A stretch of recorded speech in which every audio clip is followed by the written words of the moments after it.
think you quite understand the seriousness of what just happened, okay?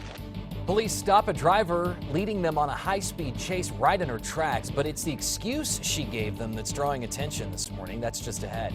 And authorities stop a potentially deadly virus from spreading among horses at a local racetrack, what they're crediting with helping to stop it. Also, a new fire burning in Socorro County this hour. What we know this morning about the spread of the flames and how the weather could affect the fight today. First at 6 this morning and developing now, Socorro County residents could be waking up to a glow and smoke this morning after officials say lightning started a new wildfire. The Pascal fire is burning in the Bosque del Apache Wildlife Refuge. News 13's Sarah Yingling is in the Newsplex with more details on what we know now. Sarah? Adam, firefighters are expected to be back out on the fire lines this morning, working to stop that blaze, which is estimated to be burning 150 to 200 acres alongside the Bosque south of Socorro. U.S. Fish and Wildlife officials tell us more than 100 fire personnel spent the evening and night working on the fire. They're getting assistance from the Bureau of Land Management, U.S. Fire Service, Socorro County Fire, and volunteer fire departments. Sky News 13 flew over the fire and saw flames burning in wild bosque areas on both sides of the Rio Grande south of the main visitor center and viewing areas at the refuge. U.S. Fish and Wildlife says they've stopped the northern progress of the fire, but they were expecting southern progress overnight. They were hoping that the higher humidity overnight would slow the progress down. State forestry officials say no homes or structures are threatened at this time. Adam? That is the good news in all of this. Thank you, Sarah. Officials do say this is the time of the year when we start getting storms laced with lightning, which can add to the wildfire danger, and that's likely, officials say, what happened yesterday here. It could be lightning caused. Some of that video is incredible. The flames just tore high into the air. We're hoping that better weather today might keep that from happening again. Yeah, well, the one thing that we will have going for us today is we're not going to see a lot of wind, but unfortunately it is going to be hot and dry today. So we are going to be dealing with at least those conditions, not really the best conditions for the firefighters themselves, but at least the wind is not going to be much of an issue. So we do have that much going for us. Current temperatures into the 40s and 50s across the north down to the south.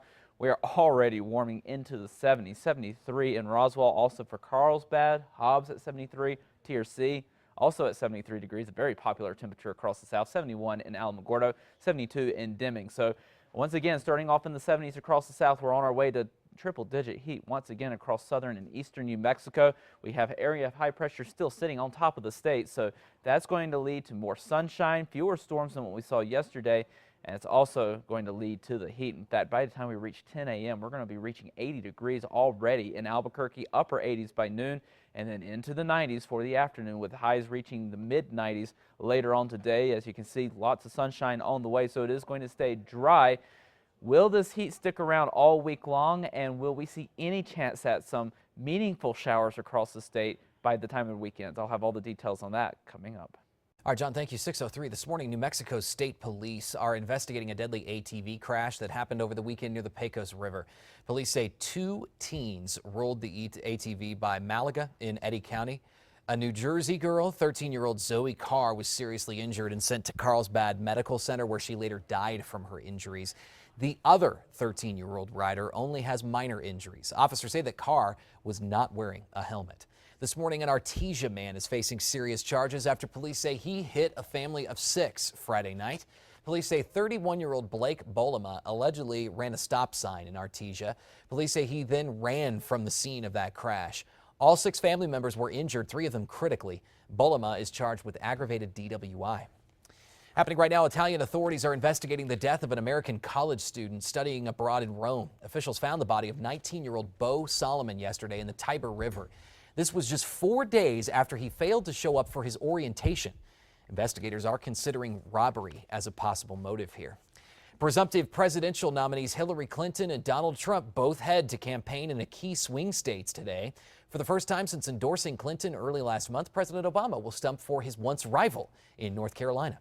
Last week, the presumptive Democratic nominee answered questions from federal investigators about her private email server. Trump is also trying to shift focus this morning. He's going to hold a rally in North Carolina today, and he's been tweeting about potential VP picks. Some names mentioned include Senators Tom Cotton and Joni Ernst. Over the weekend, the Clinton campaign called Trump anti-Semitic after this tweet of Clinton. There was nothing anti-Semitic about our campaign, certainly nothing anti-Semitic about Mr. Trump. Trump will campaign today with Tennessee Senator Bob Corker in Raleigh, one of the possible VP picks. And this morning, the city says it is expecting the official attendance count for Freedom 4th to go up from last year. Despite a short storm yesterday afternoon, an estimate of tens of thousands showed up to Balloon Fiesta Park to enjoy the festivities. Participants enjoyed a car show, dozens of food vendors, a microbrew garden, and more. According to the city, last year, between 60 and 80,000 people attended Freedom 4th. The city expects that to grow this year and in future years. People we spoke with there told us they were very impressed with how the city organized the event. There were emergency responders around every corner, as well as trucks with trailers taking people to and from their cars. Firefighters with AFD will have been staying busy overnight, responding to calls about illegal fireworks and handing out citations. News 13 rode along with firefighters early yesterday as they checked out the fire stands looking for illegal products. As the night progressed, they shifted to patrolling neighborhoods and looking for those illegal fireworks being used. A telltale sign, they tell us, is seeing them 10 feet in the air or higher. On top of stopping illegal fireworks, their next goal was making sure that people stayed safe. We do this for a reason, and we're here to protect the public. That they're putting themselves and other people in danger by doing this. And anybody who was caught and cited last night will have to make an appearance in court. Albuquerque firefighters tell us they had given out at least 10 citations since the weekend, and we're awaiting official word on how many total they've given out, including yesterday. The city's new way to report illegal fireworks has already been used hundreds of times. This was the first year that people in Albuquerque could report illegal fireworks using the 311 app. So far, of the nearly 800 tips the city received, AFD says nearly 300 of those came in from the app. By the way, that 800 figure and the 300 figure do not include numbers from last night either. A 14-day equine herpes quarantine at Ruidoso Downs is no longer in effect this morning. That quarantine affected one barn after a horse was put down for having the virus last month. Last week, officials said no other horses in that same barn or other barns at the Downs have tested positive for the virus. Authorities are crediting a quick response to the discovery as part of the reason why it didn't spread from one horse to more. Back in January, an EHV1 outbreak led officials to shut down racing for several weeks at Sunland Park and quarantine at the track. An Ohio woman is facing some serious charges this morning after leading police on a high-speed chase and then telling them it was because she was having an allergic reaction to peanuts. Why do you need to go to the hospital? I see no starting rashes on this side. Now there you can hear the police who don't seem to be buying the woman's claims. It all began yesterday morning when police say the woman was driving erratically. When officers tried stopping her, she kept going, hitting speeds of up to 90 miles an hour in a quiet neighborhood. When she was finally stopped, she blamed it on that cookie and the peanuts in it. She's now facing several charges, including felony eluding, possession, and traffic counts. Down right there. Yeah. You know, and I'm doing the Super Bowl dance. A strange condition leaves a once healthy man completely wheelchair bound and unable to walk. The incredible small steps he's making toward recovery today. And a former state senator accused of fraud expected in court today, what a judge could decide. Plus, a new wildfire burning this morning in Socorro County. What we've learned overnight in the firefight, just ahead. Good morning, everybody. Happening right now, firefighters are working through the morning, battling that wildfire burning in New Mexico. It's sparked by lightning. The fire has eaten through hundreds of acres already in Socorro County. News 13's Sarah Yingling is in the Newsplex with the latest details on what officials are calling the Pascal fire. Sarah? That's right, Adam. Firefighters will continue to work on that blaze that is estimated to be burning 150 to 200 acres alongside the Bosque south of Socorro and the Bosque del Apache Wildlife Refuge. That's according to the U.S. Fish and Wildlife officials, who tell us more than 100 fire personnel spent the evening and the night working on the fire. They're getting assistance from the Bureau of Land Management, U.S. Forest Service, Socorro County Fire, and volunteer fire departments. Sky News 13 flew over the fire and saw flames burning in the wild bosque areas on both sides of the Rio Grande, south of the main visitor center and viewing areas at the refuge. Flames were reaching as high as 100 feet tall at times. U.S. Fish and Wildlife says they have stopped the northern progress at the fire, but that they were expecting some south progress overnight. They were hoping that the higher humidity overnight would slow the progress down. State forestry officials say no homes or structures are threatened at this time.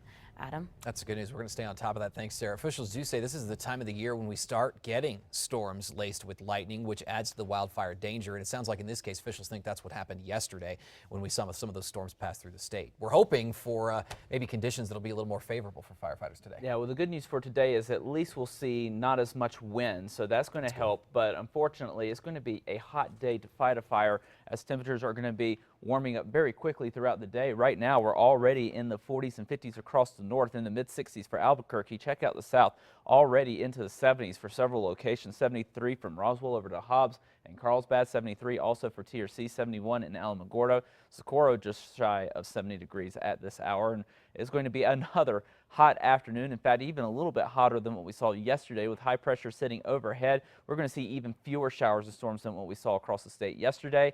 With more sunshine around and that high overhead, it is going to heat up rather quickly throughout the day. Here's a look at your forecast for Albuquerque, where we will see highs reaching the upper 70s by 9 a.m. into the upper 80s by noon, and back into the mid-90s once again for later on this afternoon. That's in the metro. Of course, as you get farther south and east, we are going to be looking at highs once again well into the hundreds, especially for areas like Roswell, Carlsbad, and Hobbs, where we're going to be near record highs. So it's going to be another hot day across New Mexico. Just how hot are those numbers going to be across the state? I'll have details on that, if the heat will stick around all week, and we'll have any showers anytime this week.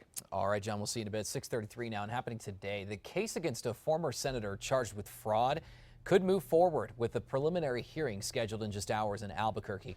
Phil Griego, who resigned abruptly last year, is accused of using his office to make money. The case involves the sale of an historic state building in Santa Fe. Griego is charged with 10 counts of fraud and bribery and has pleaded not guilty. Today's hearing will determine if there's enough evidence to go to trial. Last month, the judge ordered the state to turn over 15 previously secret documents to prosecutors. We're hoping to learn what caused a semi-truck to burst into flames on a busy freeway interchange today. Albuquerque police closed the off-ramp at Coors and I-40, heading in both directions on Coors for a few hours yesterday morning.